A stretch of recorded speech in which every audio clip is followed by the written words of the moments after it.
옮겨주세요가 아니라 주님 여기 저를 왜 보내셨습니까?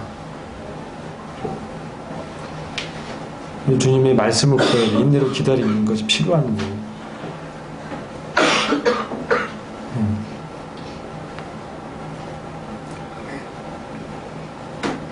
사단은 자리를 지키지 못했습니다. 그는 영광스러운 존재였지만 자기 자리 이탈했어요. 하나님이 주신 그런 자리가 있습니다. 근데 그것은 교만할 때 벗어나게 돼요. 그래서 이거 참 우리가 쉽게 넘어지는 이 시험입니다. 누구나 다 넘어질 수 있고, 그러나 주님은 보여주시고 다시 일으키십니다. 그러니까 징계가 사랑하는 자에게 있습니다. 그런 게 참 교훈이 돼요. 어려움이 왔을 때 저도 예전에 그 주님의 인도함 없이 직장 한번 옮긴 적이 있었어요. 근데 그래서 제가 지금 직장 말고 그 전 직장인데 너무나 고통스러웠습니다. 근데 이제 나중에 교훈해 주신 것이, 네가 나를 신뢰하지 않고 보이는 회사 크기와 보이는 회사 규모를 믿었기 때문에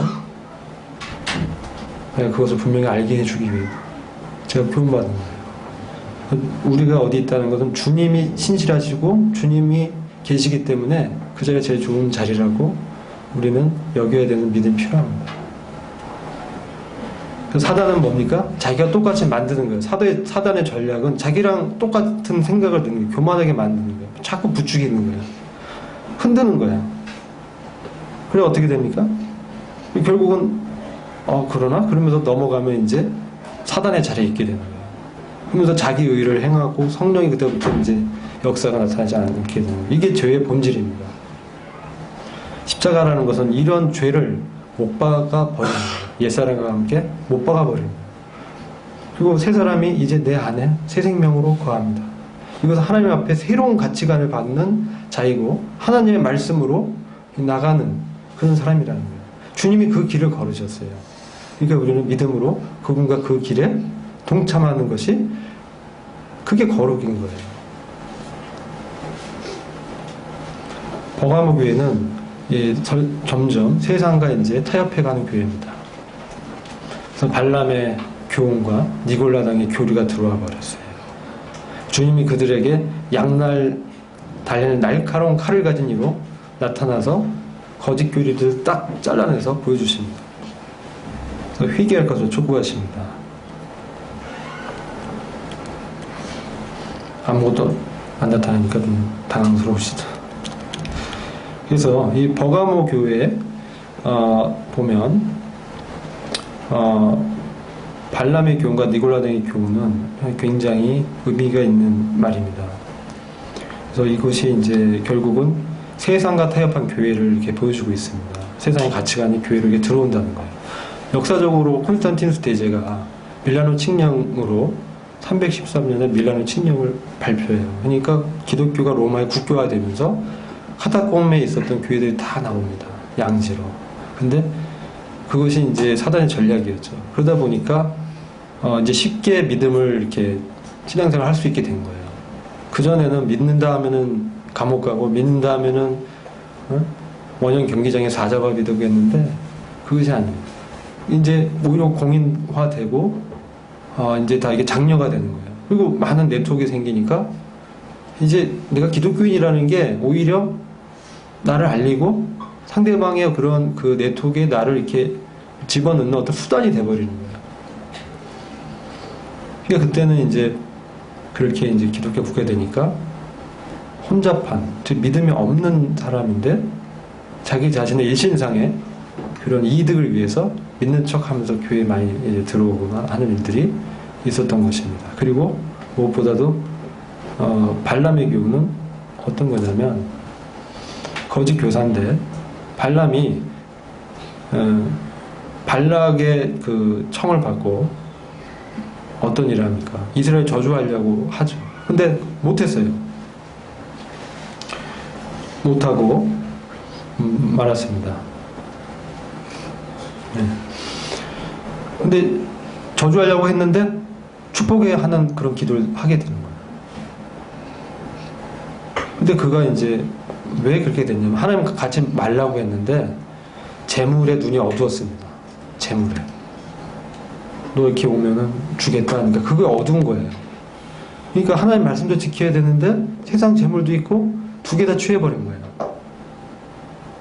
나중에 발람은 죽임을 당합니다. 그렇죠? 그래서 우리도 보면 하나님 말씀과 세상의 것들을 같이 취하는 일들, 이게 교회에 이렇게 들어오면 이게 발람의 교훈, 니골라당의 교훈도 있습니다. 이것은 성직제가 들어왔다, 성직제 표시다, 이렇게 우리 모임에서 분별을 하고 있습니다. 근데 여기서 이제 회개하고 돌이키고 이기는 자에게는 감추었던 만나를 이제 준다고 되어 있습니다. 뭐 다른 것도 있지만 특별히 감추었던 만나는 제가 지난번에 왔을 때 그 교제를 했었죠. 주님과 깊은 내밀한 교제 말씀이죠. 언약궤 안에 담긴 그 금 항아리 안에 담겨있는 숨겨진 만나, 그리스도의 내밀한 교제, 이게 굉장히 이제 필요한 거죠. 그게 없으면 우리가 세상의 것에 휩쓸리고 세상과 타협하게 되고 우상을 숭배하게 되는 거예요. 우상은 다른 게 아니라 탐욕을 부립니다. 욕심을 내고 하는 거예요.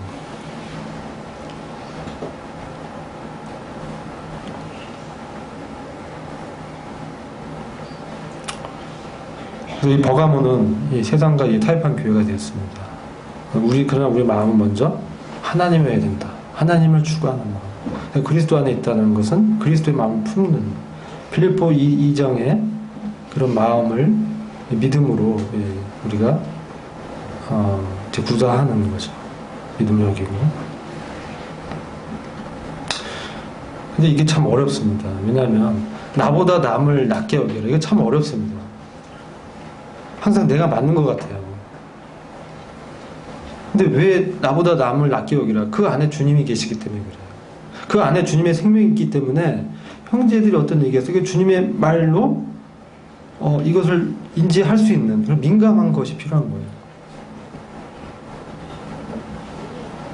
그런 것이 없을 때는 이제 세상과 이게 타협한 교회가 되고 타락하게 되는 거죠.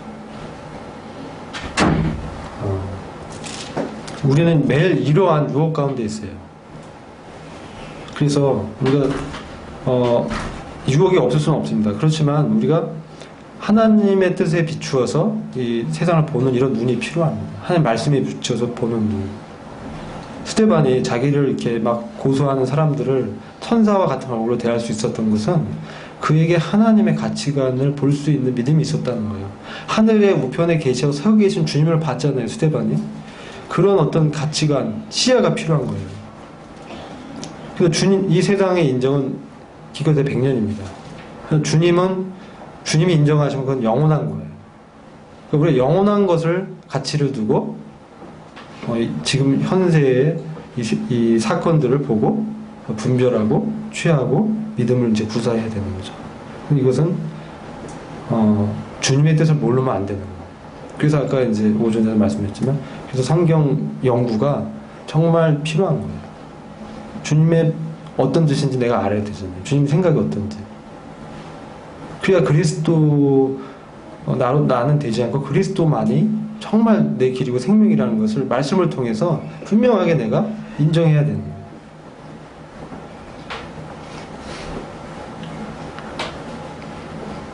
두아디라 교회보단 제가 사다의 교회를 말씀을 드리겠습니다.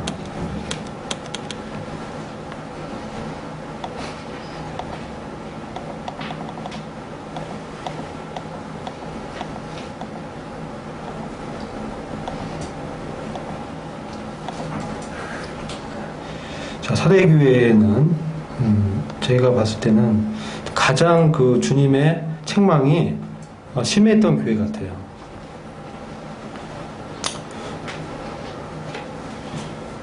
이제 항상 이 계시록의 7교회를 보실 때는 주님의 모습이 어떤 모습으로 나타나고 있는가 이런 것들이 항상 있습니다. 그래서 이 사대교회는 주님의 모습이 하나님의 7영과 7별을 가지시니 하나님 7영은 충만한 하나님의 성령을 말씀하는 것이죠. 또 7배로 뭡니까? 아까 같은 사자, 교회 사자들 말씀하셨잖아요. 교회를 운행하고 계신 그분께서, 교회에 책임 있는 성도를 붙들고 있는 그분께서, 교회를 좌우하시는 그분께서 사대교회가 책망을 받는데 살았다 이름은 가졌지만 죽었다라는 책망을 받아요. 이게 굉장히 의미심장한 얘기입니다. 살았다 라는 이름을 갖고 있는데 실상은 죽었다라는 거예요. 사대교회가 이 역사적으로는 이제 종교 개혁을 일으킨 그런 교회로 얘기를 하는데, 개혁은 했지만 개혁에 허울만 남아있고 이름은 있지만 실제가 없는 거예요. 교리와 어떤 뼈대, 원리는 있지만 뭐예요? 생동감 있는 어떤 성령의 운행함, 이게 빠져버리는 거예요. 생명력은 빠진 어떤 종교 예식 틀, 이런 것은 있는데 실상은 생명은 없는 거예요. 이게 사대교회입니다. 근데 이게 왜 중요하냐면요, 이 현재는 이 교회를 봤을 때 주님께서 지옥계를 바라보시면서 하신 말씀도 있지만, 여기에서 나오는 7교회는 이 지구상에 있는 명목상의 교회를 염두에 두고 같이 말씀하신 거예요. 그 얘기는 무슨 얘기냐면은, 교회 가운데 이름은 교회라고 하고 이름은 신앙을 고백하는데 실제는 뭐야? 생명이 없는 사람이 있다는 거예요. 그래서 사대교회는 어떤 사람들이 있냐면, 도둑같이 임하는 주님을 만날 사람들이 있다라는 얘기를 해요. 그런 말씀을 하십니다. 근데 도둑같이 임하는 주님을 성도는 만날 수 없다라고 얘기하고 있어요. 데살로니가 전서 5장을 보면 분명히 그렇게 말씀하고 있어요. 그래서 이 말씀을 잠깐 보겠습니다. 이것은 제가 여기 PT 자료에는 없기 때문에 성경을 잠깐, 데살로니가 전서 5장 말씀을 잠시 보겠습니다.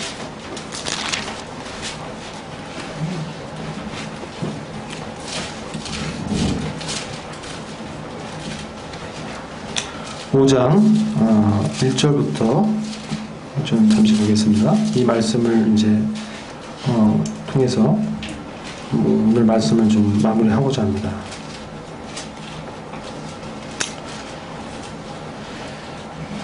1절 보면, 형제들아, 그때와 시기에 관해서 너희에게 말할 필요가 없다, 쓸 필요가 없다 라고 말씀하면서, 이는 주님의 날이 밤에 도둑같이 오리라는 것을 너희 자신이 정확히 알고 있기 때문이다 라고 말씀하고 있습니다. 주의 날이 밤에 도둑같이 오리라는 것을 알고 있습니다. 그래서 이때는 평안하다, 안전하다고 말할 때에 아이벤 여인에게 고통이 오듯이 갑작스러운 파멸이 그들에게 임하리니 결단코 믿지 못하리라. 편하다, 안전하다 할 때 주님의 제 이름이 있고 이 땅에 남아있는 사람이 결단코 그 심판을 피하지 못한다라는 거예요. 근데 4절부터 보면은, 그러나 형제들아, 대상이 바뀝니다. 형제들아, 그러나 너희는 어둠에 있지 아니하니 그날이 너희를 도둑같이 덮치지는 못할 것이다. 너희는 모두 빛의 자녀들이며 낮의 자녀들이라. 우리는 밤이나 어둠에 속하지 아니하노라. 그러므로 우리는 다른 사람들과 같이 자지 말고 깨어있어 정신을 차리자. 이는 자는 자들은 밤에 자고 술 취한 자들은 밤에 취하기 때문이다. 그러나 우리는 낮에 속하였으니 정신을 차리고 믿음과 사랑의 흉배를 붙이고 구원의 소망인 투구를 쓰자. 이렇게 말씀하고 있습니다. 그래서 1절부터 이 8절 말씀을 이렇게 봤을 때, 도둑같이 임하는 주님을 만나는 이 사람들은 데살로니가전서 5장 말씀을 봤을 때 형제들은 아니라는 거예요. 형제들에겐 주님이 도둑같이 임하지 않는다고 그랬어요. 그렇기 때문에 우리는 깨어서 주님을 소망하면서 기다리고 지금 이 시대를 준비해야 될 필요성을 말씀하고 있는 거예요. 근데 사대교회는 도둑같이 이 많은 주님을 만나는 입술로만 신앙 고백하는 종교인들이 이 교회 가운데 섞여 있었다는 거예요. 많이 이게 있었다. 그래서 요한이 이런 말씀을 대언하고 있는 것을 이렇게 보게 되는 것입니다. 그래서 오늘날에 왜 그러면 형제들은 도둑같이 임하는 주님을 만나지 않을까요? 네? 왜 그럴까요? 우리는 항상 깨어 있어서 그렇습니까? 어떻게 생각하십니까? 네? 자, 이렇게 도둑같이 임하는 주님 만나는 건 어떨까요? 물론 우리가 항상 깨어 있어서 항상 긴장해 있기 때문에 주님이 이렇게 오실 때 주님이 이제 호련과 천사장의 나팔 소리와 함께 이렇게 오시잖아요. 그럴 때 이제 주님 오시구나 하고 이렇게 알고 갈 수도 있죠. 근데 저는 그렇다기보다는 우리는 주님과 함께 했기 때문에 그렇다는 거예요. 주님과 함께 연합된 자이기 때문에 도둑같이 임한 주님을 만나는 건 아닌 거예요. 오히려 주님과 함께 이 땅에 함께 재림하실 때 주님과 함께 오는 것이죠. 이 땅을 심판할 때 주님과 함께 오는 것이죠. 그리고 주님과 함께 연합된 자이기 때문에 이런 말씀을 하고 있다는 것입니다. 그래서 저는 이제 이 일곱 교회를 다 다루지 못했지만 이런 교회에 대한 주님의 이 경륜, 현재 저희들에게 말하고 있는 주님의 말씀을 이렇게 보면서 전 주님과 함께 동행하는 이 삶이 참 중요하다라는 이제 결론을 말씀을 드릴 수 있고, 주님의 재림이 정말 임박했습니다. 그렇기 때문에 우리가 이 데살로니가전서 5장에 말씀하고 있는 것처럼 정신을 차려야 된다라고 말씀하고 있어요. 정신을 차려서 깨어서 주님 오실 것을 준비할 것을 말씀하고 있는 거예요. 마태복음 24장에 보면 어떤 종들이 있었습니다. 근데 주님이 올 때 이 종이 때에 따라 양식을 나눠주는 일을 하고 있는 그 종을 보면 주님이 얼마나 내가 기뻐하겠느냐 이런 말씀을 하세요. 그래서 저희가 주님과 함께 동행하면서 깨어 있어서 주님이 원하시는 그 자리에서 주님이 원하는 양식을 나눠주는 그런 주님의 이기는 성도, 즉 예수 그리스도가 하나님의 아들이시고 그분은 전능한 주 하나님이라는 그런 믿음으로 이제 사는, 부활하신 주님과 동행하는 그런 믿음으로 이렇게 살아가는 그런 신앙이 참 필요한 때이다, 이렇게 생각이 많이 듭니다. 지금 교계 보면 진리에 대해서 많이 어두워지고 지금 참으로 영적으로 어두운 때인 것 같습니다. 그래서 각 성도님들, 사랑하는 형제 자매님들, 참 말씀을 더 창념하고 함께 주님을 믿음으로 가는 이 길에 동참해서 그날에 함께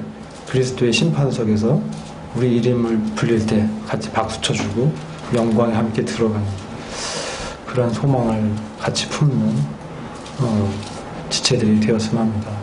이상입니다. 장시간 들어주셔서 감사합니다.